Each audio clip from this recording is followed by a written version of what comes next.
हाय दोस्तों, आप सभी का बहुत बहुत स्वागत है हमारे official YouTube channel GS by Neeraj sir पर। आज हम यूपी लेखपाल से संबंधित हिंदी का टेस्ट पेपर 8 देखेंगे। इसके पहले मैंने टेस्ट पेपर 7 करा दिए हैं। अगर आप लोग ना देखे हों तो ज़रूर देखिए और लाभ उठाइए। तो चलिए देखते हैं। आज का हमारा पहला सवाल है, छा वर्ण का योग क्या है?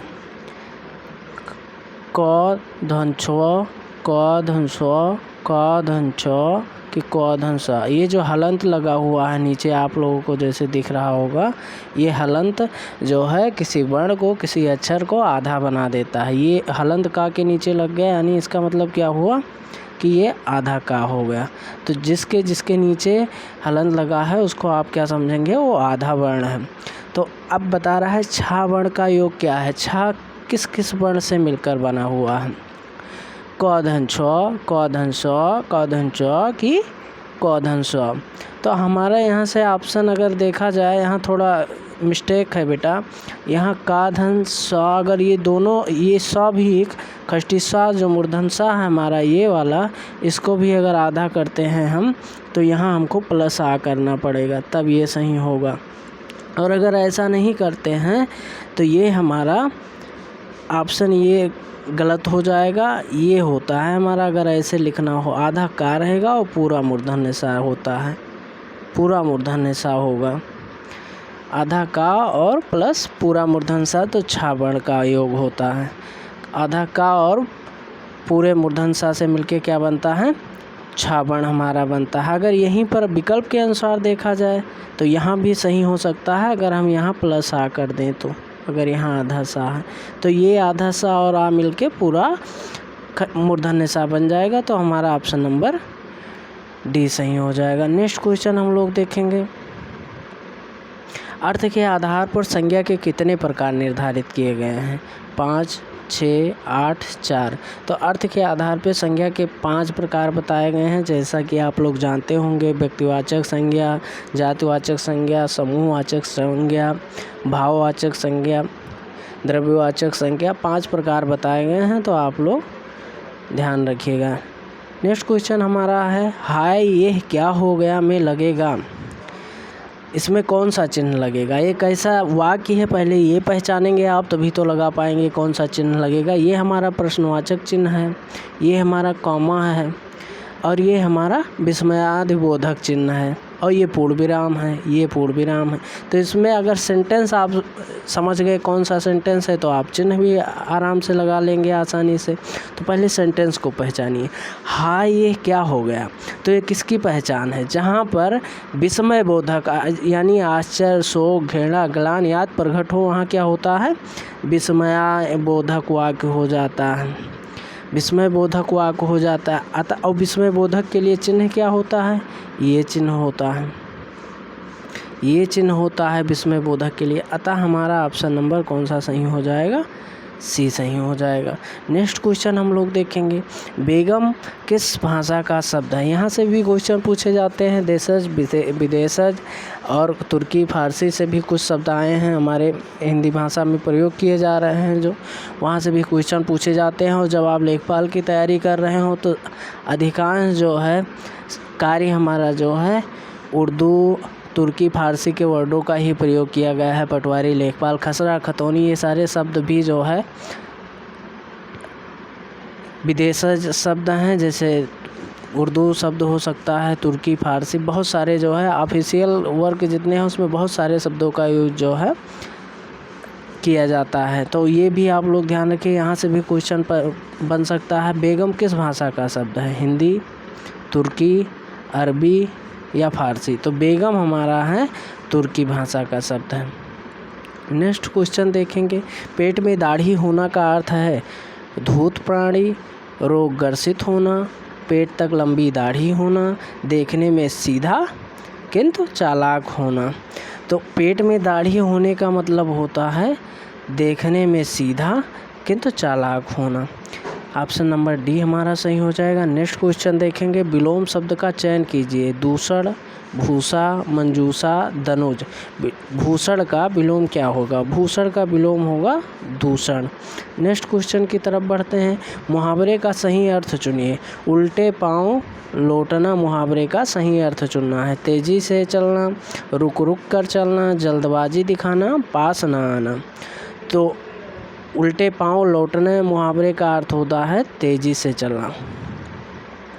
नेक्स्ट क्वेश्चन है, इस भ्रष्ट व्यवस्था में हर कोई उल्टी गंगा बहा रहा है, चादर तान कर सो रहा है, उंगली पर नाच रहा है, ईंट से ईंट बजा रहा है। तो इस भ्रष्ट व्यवस्था में हर कोई उल्टी गंगा बहा रहा है, ये है ऑप्शन नंबर ये सही हो जाएगा। नेक्स्ट क्वेश्चन देखेंगे हम लोग, निम्न लोकोक्ति का अर्थ की दृष्टि से चयन कीजिए। आए थे हरिभजन को ओटन लगे कपास। आए थे हरिभजन को ओटन लगे कपास, इस लोकोक्ति का अर्थ बताना है। तो पहला हमारा, उद्देश्य की प्रगति में असफल होना, हरिभक्त का मार्ग कठिन होता है, ईश्वर भक्त छोड़कर व्यापार में लग जाना, किसी कार्य विशेष की उपेक्षा कर किसी अन्य काम में लग जाना। तो हमारा ऑप्शन नंबर यहाँ से डी सही हो जाएगा। आए थे हरिभजन को ओटन लगे कपास का जो है लोकोक्ति है एक, और इसका अर्थ होता है किसी कार्य विशेष की उपेक्षा कर किसी अन्य काम में लग जाना। अतः हमारा ऑप्शन नंबर डी सही हो जाएगा। नेक्स्ट क्वेश्चन की तरफ हम बढ़ते हैं। नीचे दिए गए विकल्पों में से शब्द की शुद्ध वर्तनी का चयन करिए। अलौकिक, अलौकिक, अलौकिकी, अलौकिक। तो यहाँ से हमारा ऑप्शन नंबर डी सही हो जाएगा।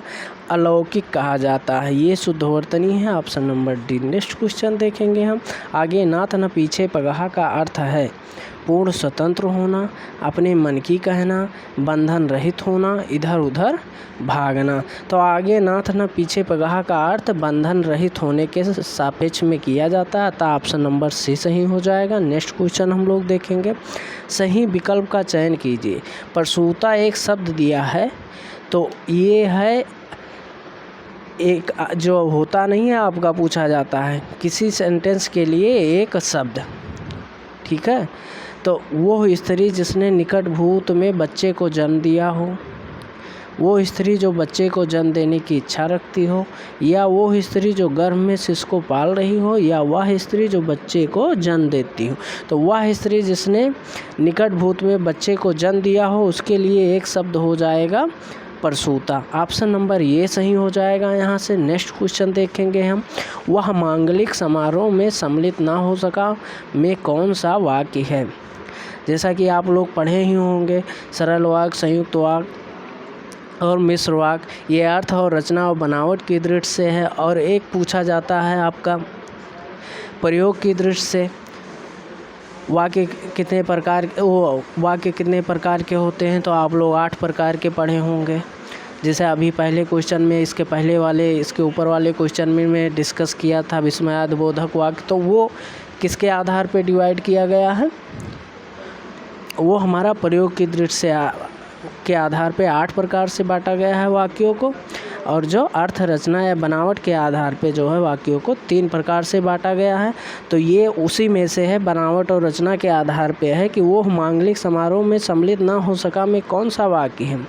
मिश्र वाक्य, संयुक्त वाक्य, सरल वाक्य। तो इनमें से कोई नहीं। तो यहाँ से हमारा ऑप्शन नंबर सी सही हो जाएगा। वो मांगलिक समारोह में सम्मिलित नहीं हो सका, ये सरल वाक्य है। नेक्स्ट क्वेश्चन हम लोग देखते हैं, अशुद्ध वाक्य को छांटिए। यह भी तो संभव हो सकता है कि आपकी अवज्ञा करते हुए कमल घर ना जाकर अस्पताल चला गया हो। तो यह भी तो संभव हो सकता है। यहाँ 2 संभावना दिख रही हैं आपको, यह भी तो संभव हो सकता है। तो यहाँ से यह भी हो सकता है कहें या ये भी संभव है, यहाँ 2 वर्ड जो है संभावित वर्ड नहीं यूज होंगे, अतः ऑप्शन नंबर ये हमारा अशुद्ध हो जाएगा और सारे ऑप्शन सही हैं। नेक्स्ट क्वेश्चन देखेंगे, रिक्त स्थान भरिए। देहातों की शहरों में प्रदूषण की समस्या अधिक है। पूछ रहा है देहातों, इसमें कौन सा वर्ड यहाँ यूज होगा जो इस सेंटेंस को एक सार्थक अर्थ प्रदान करेगा? उपेक्षा, भांति, सापेक्ष, अपेक्षा। देहातों की अपेक्षा शहरों में प्रदूषण अधिक होता है, तब ये सेंटेंस जो है एक शुद्ध सेंटेंस बनेगा। नेक्स्ट क्वेश्चन हम लोग देखेंगे, शीश का तत्सम रूप क्या है? शीश हमारा जो है तद्भव है, और तद्भव का तत्सम क्या, शीश का तत्सम क्या होगा? शीशा, शीर्ष, सिरा, शीर्षक। तो शीश का तत्सम हमारा होता है शीर्ष, शीर्ष होता है। याद रखिएगा, ऑप्शन नंबर बी सही हो जाएगा।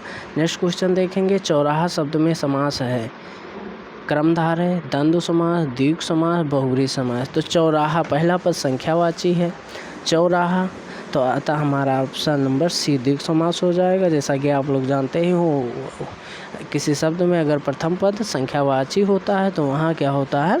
द्विगु समास होता है। इसमें भी बहुत सारे अपवाद हैं जिसको आप लोगों ने पढ़ लिया होगा सिलेबस के माध्यम से। नेक्स्ट क्वेश्चन हम लोग देखेंगे, आँख की किरकिरी होने का अर्थ है अप्रिय लगना, धोखा देना, कष्टदायक होना, बहुत प्रिय होना। आँख की किरकिरी होने का अर्थ होता है अप्रिय लगना। जब कोई चीज़ अप्रिय लगती है तो हम कहते हैं कि आँख की किरकिरी हो गई। आँख की किरकिरी होने का अर्थ है अप्रिय लगना। नेक्स्ट क्वेश्चन देखेंगे, निम्न में मौखिक अभिव्यक्ति का रूप है शुद्धवर्तनी, सुलेख, सूत्रलेख, आशुभाषण। जैसा कि मौखिक जो है ना लिखा पढ़ा ना हो, लिखित में ना हो, और जो है केवल मुंह से बोला जाने वाला मौखिक कहलाता है। तो आशुभाषण कोई देगा तो लिखेगा, मुंह से ही तो बोलेगा, मौखिक तो ही अपनी अभिव्यक्ति व्यक्त करेगा, अतः हमारा आशुभाषण हो जाएगा। ऑप्शन नंबर डी सही हो जाएगा। नेक्स्ट क्वेश्चन देखेंगे, हिंदी भाषा में कितनी बोलियां हैं? 15, 25, 18, 22। कई बार ये क्वेश्चन पूछा गया है। हिंदी भाषा में 18 बोलियां हैं। नेक्स्ट क्वेश्चन देखते हैं हम लोग, सूरसागर किस भाषा की रचना है? ब्रज, अवधी, बुंदेली, छत्तीसगढ़ी। तो सूरसागर ब्रज भाषा की रचना है। ये किसके द्वारा रचित है? सूरदास जी द्वारा रचित है, जिसमें समग्र रचनाओं का संकलन किया गया है। सूरसागर में सूरदास द्वारा रचित है, और जिसमें समग्र रचनाओं का क्या किया गया है? समग्र रचनाओं का संकलन किया गया है। और किस भाषा में है? ब्रज भाषा में है, अतः ऑप्शन नंबर ये सही हो जाएगा हमारा। नेक्स्ट क्वेश्चन देखते हैं, किस देश में हिंदी भाषा का प्रयोग लिखने बोलने में करते हैं? Very important question. ऑस्ट्रेलिया, दक्षिण अमेरिका, पाकिस्तान, मॉरिशस। तो मॉरिशस देश में हिंदी भाषा का प्रयोग लिखने बोलने दोनों में किया जाता है। नेक्स्ट क्वेश्चन देखेंगे, तद्भव पत्रिका के संपादक हैं लीलाधर, विश्वनाथ, हरे प्रकाश, अखिलेश। तो तद्भव पत्रिका के संपादक अखिलेश जी हैं। नेक्स्ट क्वेश्चन देखते हैं हम, भारतीय युग में निकलने वाली पत्रिका युग्म है कवि वचन सुधा, हिंदी प्रदीप, सरस्वती माधुरी, कल्पना ज्ञानोदय, नवनीत कादम्बनी। तो हमारा ऑप्शन नंबर ये सही होगा, कट वचन सुधा, हिंदी प्रदीप भारतीय युग में निकलने वाली पत्रिका है। नेक्स्ट क्वेश्चन और आज का लास्ट क्वेश्चन है दोस्तों, 12 बरस लो कुकर जीवें किसकी पंक्ति है? विद्यापति, चंद्रबरदाई, नरपत नाल, जगनिक। तो ये जगनिक जी की पंक्ति है, इन्होंने अपने परमाल रासों में, आला खंड है ये परमाल रासों में इस पंक्ति का वर्णन किया है जगनिक